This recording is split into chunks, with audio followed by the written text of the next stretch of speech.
একাকিত্ব যে কত কষ্টের, যে একা থাকে সেই জানে। অনেকে থাকার পরেও নিজেকে একা একা লাগা মানুষগুলো কাউকে আপন করতেও ভয় পায়। অনেকের থেকে কষ্ট পাওয়ার পরে কিন্তু একজন মানুষ নিজেকে সবার থেকে সরিয়ে নেয়। সব থেকে বেশি আপনজনেরাই সব থেকে বেশি আঘাত দেয়। মনের মধ্যে অনেক কথা লুকিয়ে থাকে, কিন্তু বলার মতো কেউ নেই। আনন্দ খুশি বলতে নিজের মধ্যে কিছুই নেই।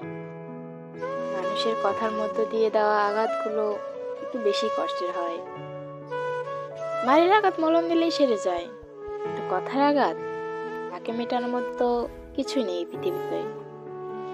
দিনের শেষে রাতটাও বড় একা, কারণ তার সাথে কথা বলার জন্য কেউ জেগে থাকে না। মাঝে মাঝে মনে হয় আকাশের ওই চাঁদটা যদি আমার সাথে কথা বলতে পারতো। সময়ের মূল্য অনেক, যারা মূল্য দিতে পেরেছে তারা বদলে গেছে। আমি মূল্য দিতে পারিনি, তাই এখনো বদলায়নি।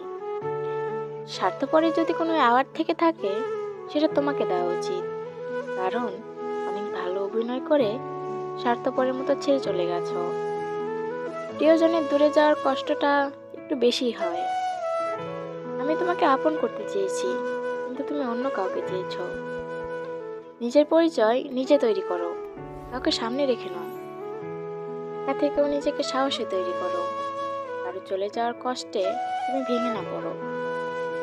সত্যি লুকিয়ে কখনো কোনো সম্পর্ক তৈরি করতে যেও না, কারণ সত্যিটা বেরিয়ে এলে সবাই তোমাকে ভুল বুঝবে। তখন তোমার পরিস্থিতিটা কেউ বুঝতে চাইবে না। সত্যি বলার পর নিজে ভাগ্যের উপর ছেড়ে দাও, দেখবে ভাগ্য তোমাকে নিরাশ করবে না। এরকম নতুন নতুন সুন্দর সুন্দর ভিডিও পেতে আমার চ্যানেলটি এক্ষুনি সাবস্ক্রাইব করে পাশে থাকা বেল বাটনটি ক্লিক